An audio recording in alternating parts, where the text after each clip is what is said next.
இந்த வேடை கேட்டாவது ஒரு வேளை அந்த அம்மா திரும்பி இருக்கலாம். அந்த வேடுக்கும் தன்னை தாழ்த்திக்கிட்டாங்க. என்ன சொல்கிறாங்க?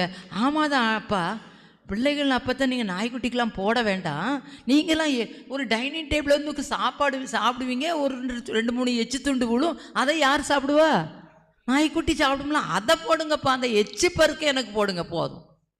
உடனே தான் ஆண்டவர் என்ன, இப்போ இந்த அம்மாவுடைய சூழ்நிலையை பாருங்கள். அருமையான விசுவாசம் வர்றதுக்கு அந்த அம்மா முதல்ல தாவீதின் குமாரனே கூப்பிடுத்தாங்க, பதிலே கிடையாது. சீசர்கள் ரெக்கமெண்ட் பண்ணுறாங்க, பதிலே கிடையாது.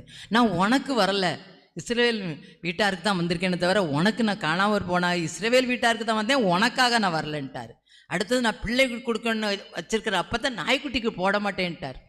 இத்தனையும் கேட்டுக்கிட்டு அந்த அம்மா சொல்லுதாங்க, மெய்தான்ப்பா, இது உண்மைதான், இதெல்லாம் உண்மை, நீங்கள் சொல்கிறதெல்லாம் நான் உண்மை ஏற்றுக்கிறேன், ஆனாலும் இந்த கீழே விழுகிற எச்சு பருக்கையாவது எனக்கு தாங்களேன் அப்படின்னு கேட்டாங்க. ஆண்டவருக்கு இறக்கம் வந்துட்டு.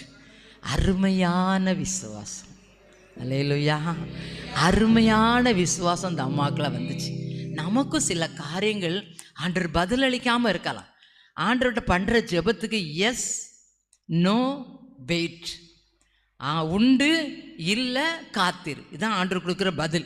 சில காரியம் உண்டு நடக்கும், அப்படியே அப்படியே நடக்கும். சில காரியம் நம்ம எவ்வளோதான் கூப்பிட்டு பார்த்தாலும் பதிலே சொல்ல மாட்டார், கிடைக்காது. சில காரியத்துக்கு நம்ம ஒரு சில ஆபிரகாம்லாம் 25 ஆண்டுகள் வெயிட் பண்ணார். நம்முடைய யோசேப்பு 13 ஆண்டுகள் வெயிட் பண்ணார் உயர்வை வர்றதுக்கு. அப்படி சில ஆண்டுகள், சில நாட்கள், சில மாதங்கள், சில காலங்கள் வெயிட் பண்ணணும். இதுதான் ஆண்டோடைய பதில். இப்படி அமைதியாக இருக்கார். அதுக்கப்புறம் எல்லாரும் சீசர்களாம், இல்லைம்மா ஐயா இந்த அம்மா எப்படி பின்னாலே வராங்க, ஹெல்ப் பண்ணுங்களேன்.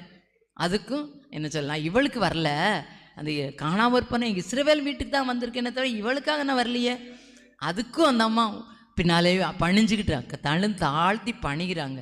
அதுக்கு பிறகு சொல்கிறாரு, உனக்கு என்ன செய்தாரு, பிள்ளைகளின் அப்பத்தான் நாய்க்குட்டிக்கு போட மாட்டேன்றாரு. அந்த அம்மா உண்மைதான்ப்பா, ஆனால் கீழே விழுறதையாவது எனக்கு என்ன செய்யுங்க தந்தி, என் மகளுடைய கொடிய வியாதி என்ன செய்யட்டும், குணமாகட்டும் அப்படிங்க.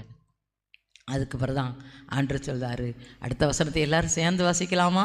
ஸ்ரீயே உன் விசுவாசம் பெரிது, நீ விரும்புகிறபடியே உனக்கு ஆகக்கடை. ஸ்திரியே உன் விசுவாசம்.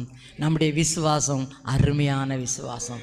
சகோதரர்களே, நம்முடைய விசுவாசம் அருமையான விசுவாசம். சகோதரியே, நம்முடைய விசுவாசம் அருமையான விசுவாசம். இந்த அருமையான விசுவாசத்தை கொடுக்கிற